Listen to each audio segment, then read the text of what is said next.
Cory sits down with our first ever guest on the podcast to talk about exercise and muscle and why that's so important for your journey to remission.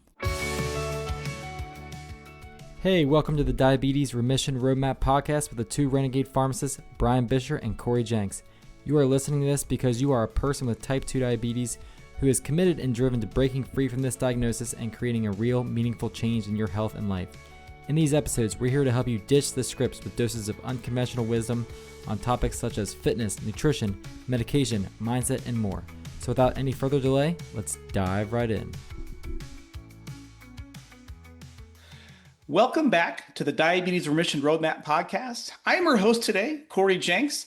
My normal co-host, Brian, is stuck in a snowbank in Cincinnati somewhere, so I had to call in a friend here in Arizona, a fellow Arizonan who's enjoying the mild winter weather in the 70s and sometimes 80. So this is a special episode because this is our first episode we've had a guest on the Diabetes Remission Roadmap podcast. So I'm going to introduce our guest, Dr. Ben Bocchicchio, and we're going to get into everything muscle. So Dr. Ben Bocchicchio is a pioneer in fitness, exercise, physiology, and health with a career spanning more than 5 decades, an award-winning athlete. He earned advanced degrees in health and exercise at the undergraduate, master's, doctoral, and postdoc levels. Dr. Ben has served as an exercise physiologist for major medical institutions, weight loss programs, and teaching hospitals, and was the first legally recognized expert witness in fitness and exercise in multiple U.S. states. He's the author of 15 Minutes to Fitness, one of my favorite exercise books. And if you only read one book on exercise, you probably could read that one and do really great. And the creator of the Smart Training System. So today, Dr. Ben maintains a private practice in Arizona focused on medically managed weight loss, combining nutrition, exercise, and medical therapy.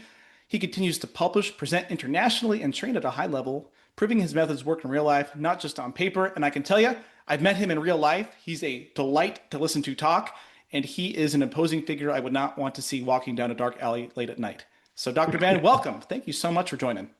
Oh, thank you for the introduction. That was lovely. Yeah. So listen, we're going to cut right to the chase. All right. We have a lot of listeners who are working on trying to reverse their diabetes, get off their medicines for blood sugar. And we talk exercise, and exercise can be confusing. And one of our big themes is building muscle. So can you tell me, why is muscle important for blood sugar? Okay. Yeah, and that is basically what I've been doing and concentrating on almost directly, is metabolic health for the past 15, even 20 years. So as some of you might know, Cory, you know, I have kind of what they call a muscle-centric view of physiology. Mm-hmm. In other words, quite basically, I feel that the muscles are the generators of metabolic action. And to explain that in simple terms, when muscles demand that they work or perform a task, they call upon the support, the response of that muscle stimulation by the cardiovascular system, the respiratory system, the endocrine system, the skeletal system, the nervous system. So if you think about the development of the human species, without the impetus, without the stimulation of the muscle system being active and having to keep us alive, we would never have developed a respiratory system that could take oxygen in at, 3 or 4, 5, 10 times the rate of resting. We would never have a cardiovascular system that could deliver blood many times above the resting state, or an endocrine system that could turn on alert emergency hormones at the drop of a hat, if it were not for the impetus and the instigation of the muscle system. So if we look at it that way, and we look at diabetes as a metabolic energy regulation or dysregulation disease that affects all of those support systems that I said, if we can control the master switch a little bit, the muscle system, I think it would go a long way in rectifying, reversing, prohibiting, reducing the likelihood of diabetes, which is basically an energy problem. Right? So, and I think that energy regulation is significantly influenced by the muscle system. So that's why I think muscle is so important. Now we can go into some details of, some of the mechanisms that people might understand And I try to make it pretty much conversational. I'm not trying to get into deep science here because we don't have to. The concepts are important to learn. Yeah. So what would that concept be? I'm a lay person. I've been diagnosed with type 2 diabetes. My blood sugar's high. I've been listening to Cory and Brian talk about building muscle, muscle as a metabolic sink. Explain to me like I'm oh Whoa, whoa, whoa. he's My got a AI just answered your question on my phone somehow. oh my Anyway, gosh. that was weird. Anyway, So yeah, explain to me as a newly diagnosed type person with type 2 yeah, diabetes yeah. why building muscle is going to help with this energy problem. Okay. So if we understand that diabetes is primarily a disorder or a dysfunction or an inhibition of the ability to handle energy in a healthy manner. In other words, we are taking in energy and we are not dissipating it, storing it in a healthy manner. So what happens is we measure blood sugar, glucose, and it's high. Now, why is this glucose considered high? Because we're only the range of glucose that's healthy. Cory, you would probably know the numbers better than I would, as far as how many grams. The difference between normal blood sugar and high blood sugar, I mean, is what, a gram or two of sugar in your bloodstream. It's not huge, but it's significant because it is significantly relevant and significantly regulated in the human species. So there's not a lot of fluctuation there from healthy to unhealthy. So it's very critical. And so when we take these measurements and we see that there is sugar or glucose in the blood above a certain reasonable level that we statistically correlate with being healthy, we know that there's a problem. What's the problem? That energy should not be flowing around in your bloodstream. It should be stored in a healthy manner in your liver or in your muscles. And that glucose will be stored in the form of glycogen. And all glycogen is a bunch of glucose stuck together in a safe place, 70% in the muscle system, 20% in the liver. So it's not happening. Mm-hmm. Okay. So then we get into why isn't it happening?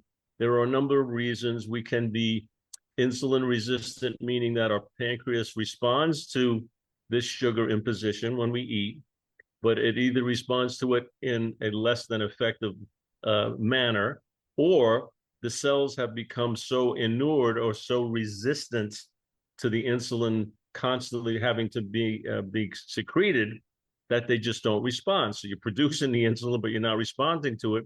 So that response drives the pathways to store this sugar into glycogen. So when we take blood sugar and we store it into glycogen into the muscles or liver, we call it translocation. That just means it's going from one place, a bad neighborhood is the bloodstream.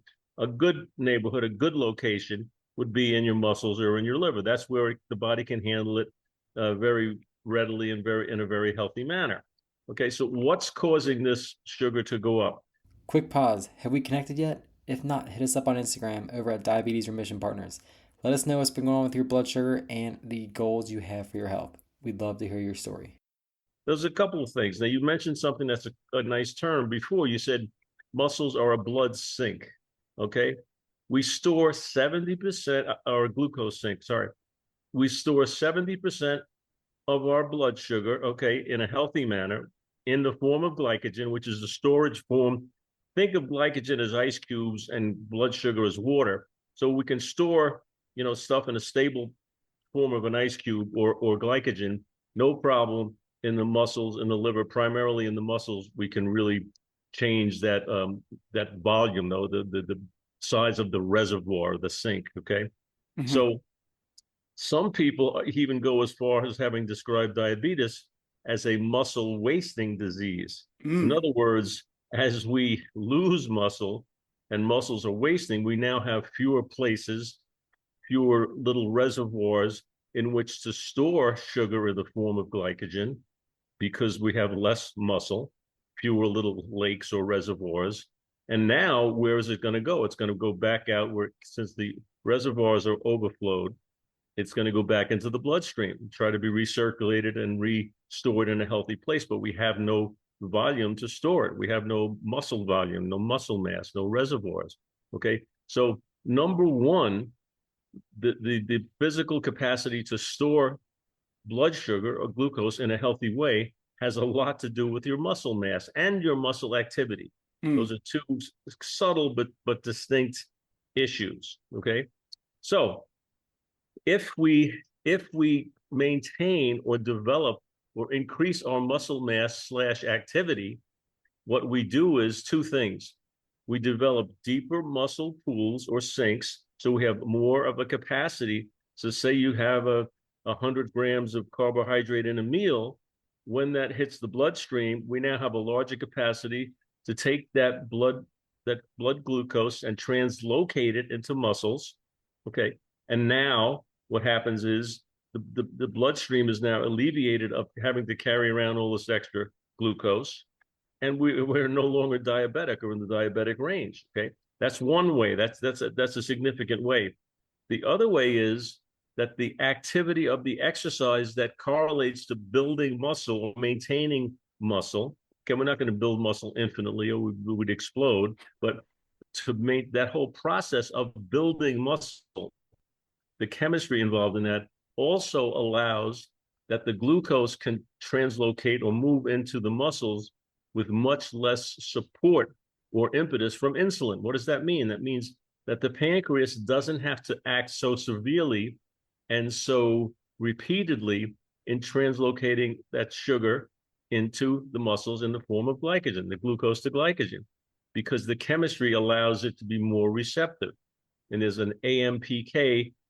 Long story short is when we exercise, we use this thing called ATP, which is 3-phosphates, and that's as deep as I'll get into it. Thank you. I have memorized the Krebs cycle and don't want to have to relive that. And so what happens is we take a phosphate, make an ATP, a triphosphate, into a diphosphate, which means we have two twos now. Those two twos want to form three. So one gets bumped over to an ATP to have three, but we have an AMP, a monophosphate now left over. That monophosphate signals the brain, signals the muscles, signals the pancreas that we need to get fuel somewhere, because now we're running out of the ability to make all these phosphate things I just talked about into usable energy in the form of ATP. So what happens is AMP, okay, adenosine mono with the 1-phosphate now is trying to make sure that the body does whatever it can do to make ATP. So it wants to now store energy. It tells the body to store energy. In fact, if you've heard of any type 1 diabetics, and some people are like type 1/type 2, the more they exercise to an extent and the right type of muscle building exercise, the less they have to rely on insulin support, exogenous or insulin shots. The same thing with the type 2 diabetic. The more they can produce this need for energy or this energy kind of deficit by using energy in the exercise and develop muscle tissue, the less the body becomes, one, resistant to the insulin. The less the insulin receptors become resistant, they want energy because they want to refill that process of making ATP. Okay. And so that AMPK, which is, all that means is it's a monophosphate with a kinase. That means that your blood sugar, your ATP is broken down. A kinase just is an enzyme that wants to up-regulate and make that thing happen, wants to make it do something. The thing that it wants to make us do is to draw glucose into glycogen in an easy, non-insulin dependent method. Yeah. So just to recap, to make sure I've not missed anything for our listeners. So a process that relies. Oh my gosh, your AI is listening in on us. So, well, Dr. Ben throws his phone out the window. Okay. So essentially building muscle is important for blood sugar on a couple of levels. So when you have muscle there, you have more place to store your glucose as glycogen. So that sink is going to be more efficient in storage. So you have more room to store that sugar. But as you're building muscle, and I think this is something that for anyone listening who's heard of the term insulin resistance, is that independent of insulin, even if you are insulin resistant, the body has a mechanism for taking glucose out of the blood and drawing it into the muscles when you are using those muscles. And is that correct? Yeah, I mean, Okay. think of a type 1 diabetic. Now that person cannot rely on insulin driving glucose into the muscle. They don't produce it. So they need exogenous, they need insulin shots. Okay.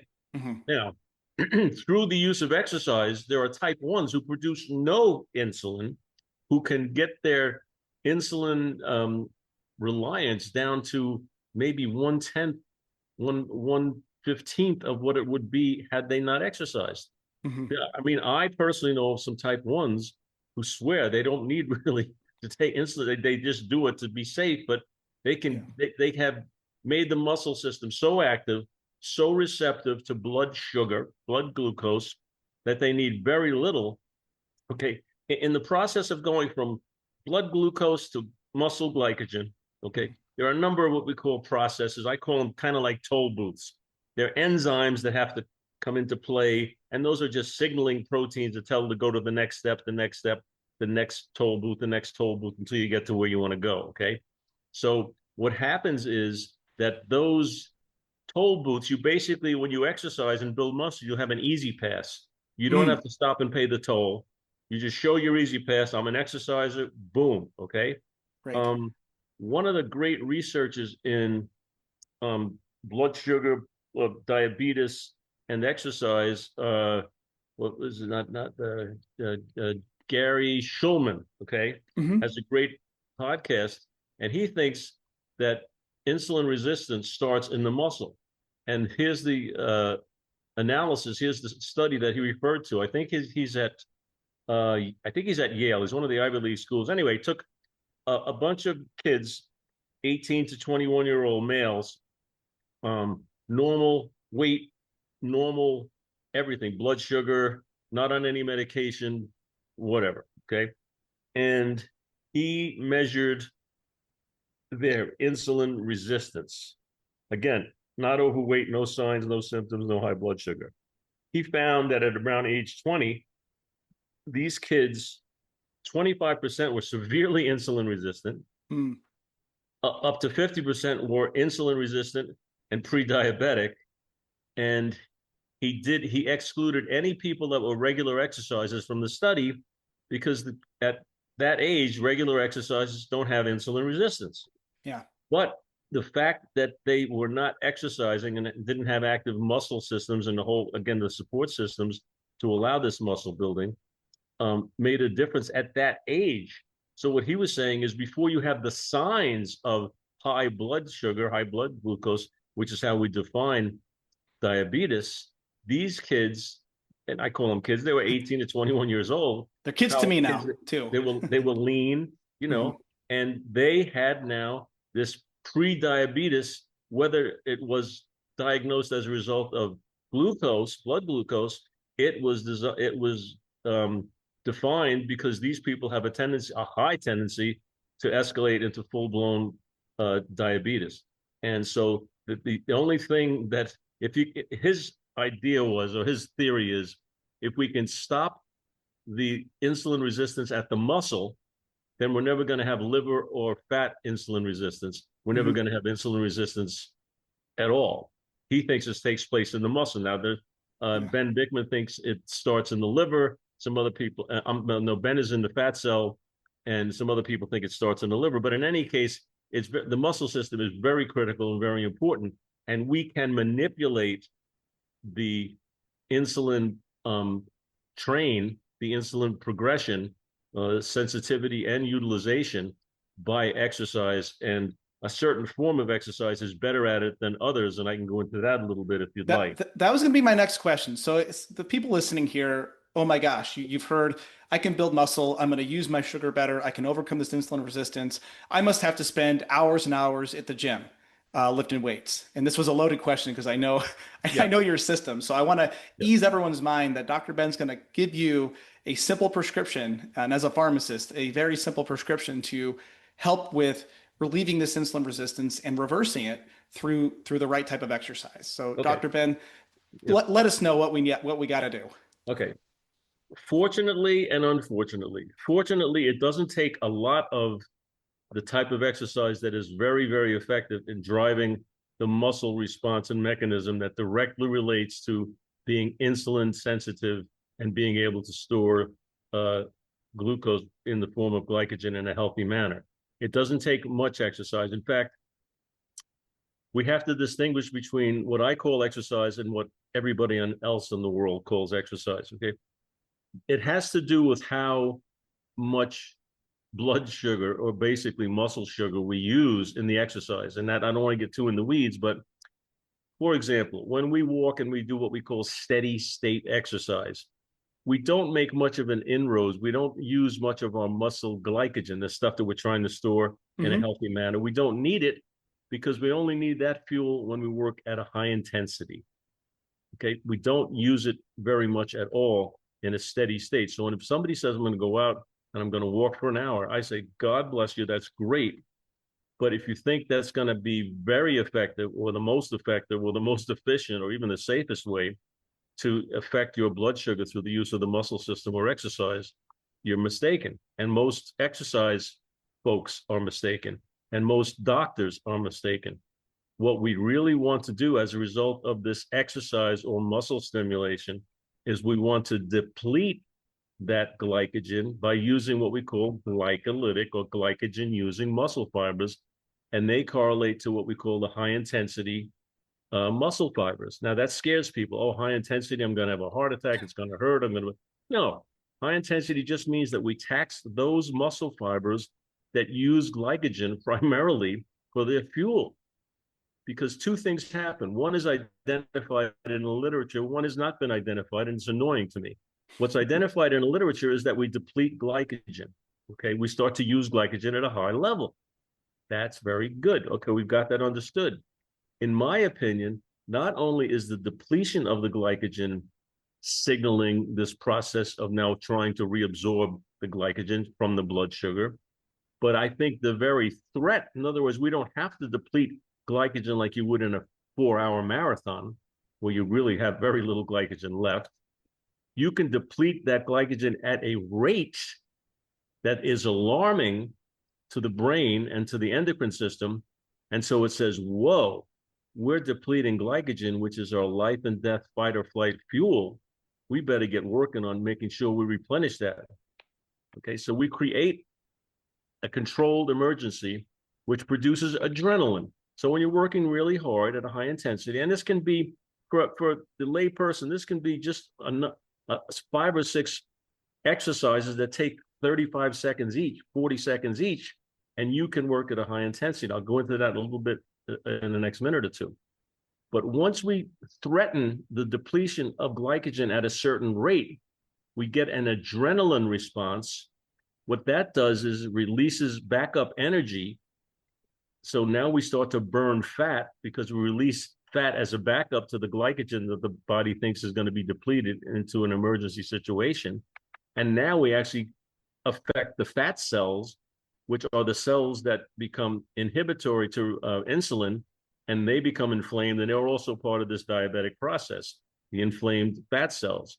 So if you want to affect fat cells, if you want to affect blood sugar, you want to do high intensity exercise. The downside of high intensity exercise, it takes concentration and focus. The upside of high intensity exercise is it only takes 12 or 15 minutes a couple of times a week, because now you have to recover. Okay, so it's a short, intense, relatively intense exposure to muscle demand. That's really what it is. Okay, and no amount of exercise, longevity or duration, can replace the intensity, even for that short duration, of high intensity exercise. For example, here's high intensity exercise described so you understand that it's subjective, it's not objective. I get a 60-year-old man, hasn't done exercise in 40 years, regular guy, not sick, nothing going on. I give him a 10-pound dumbbell, and I tell him to do what we call bicep curls, which I think everybody can relate to. And after a few of these bicep curls, he becomes tired, and he can no longer do those, okay, in a controlled form, okay? Once he can't do them, and it may take him 4, 6, 10 reps at the most in a controlled manner, he has now performed high-intensity exercise. He has taken his muscles to the point where they have to use their glycogen-using fibers depleting that glycogen as fuel, he has accomplished high intensity exercise. That's it. He's done it. You take a 25-year-old athlete and you give him a 10-pound dumbbell, tell him to do curls, and you shut off the lights and come back the next morning, he's still doing it. Okay. But if I give him a 50-pound dumbbell or a 40-pound dumbbell, it's going to take him 3 or 4 or 5 repetitions for him to get to that glycogen depletion state. So he's done his high intensity exercise. So you see, high intensity exercise for the sedentary beginner or person who hasn't done anything can be take very little actual exercise and very little resistance. You can do it. All it means is you are working harder than you're used to. And if you're used to doing nothing, almost anything is harder than that. So we try to organize that and make it so that it's enough to stimulate the response, not enough to do any damage because of the system that we use and the control and the technique and things like that.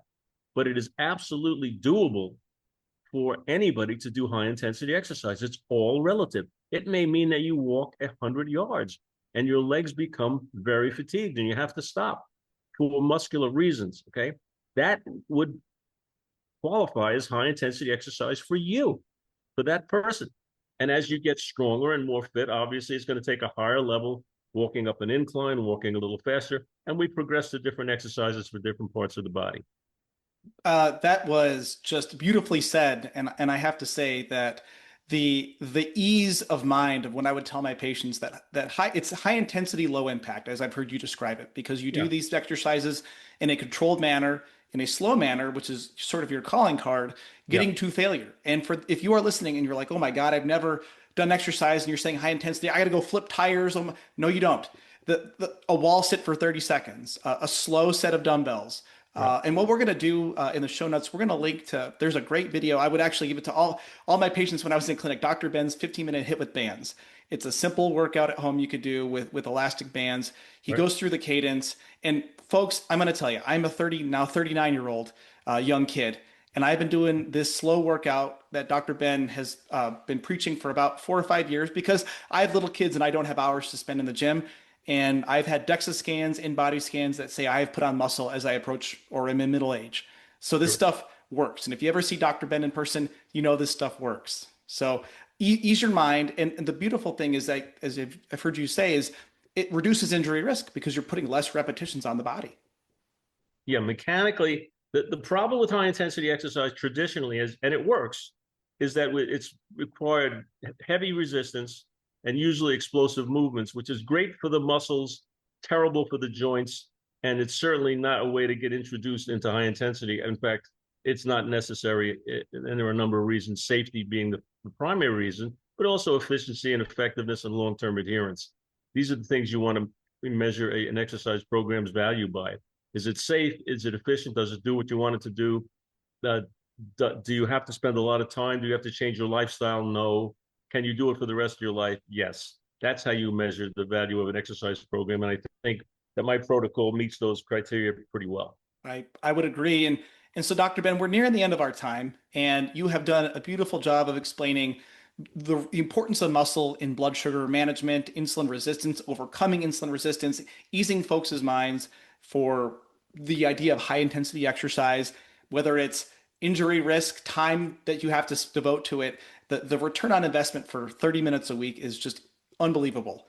And so I want to give the listeners a couple of recommendations. You have a wonderful book, 15 Minutes to Fitness. We'll link to that in the show notes as well. Go out if you enjoyed I'm not going to call Dr. Ben a nerd, but nerd is a good term these days. The nerdy discussion of physiology and why, and getting into the weeds of the specific exercises.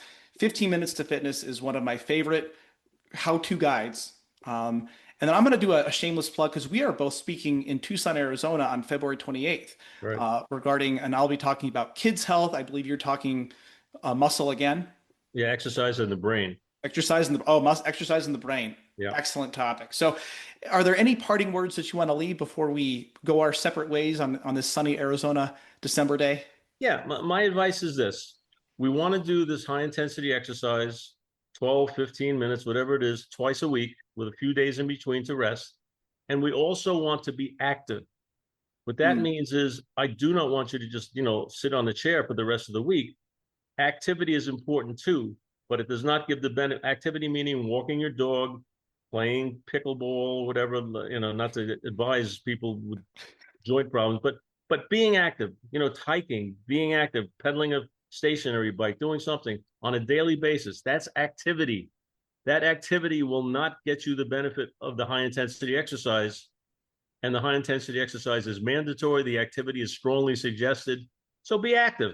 Be active, but it's not so obligatory. But the twice a week strength training is absolutely obligatory and mandatory. Get that done and try to build from there and fit it into your lifestyle so that it's something you can do for the rest of your life. Excellent. Well, thanks for summarizing everything. Thanks for taking the time to meet with us today, record. Your time is valuable because your expertise is priceless. So we appreciate your time. If you're listening, hang on. We're going to have a little message here at the end of the show. Dr. Ben, thank you so much again. We'll talk soon. My pleasure. See you soon, Cory. All right. Wow.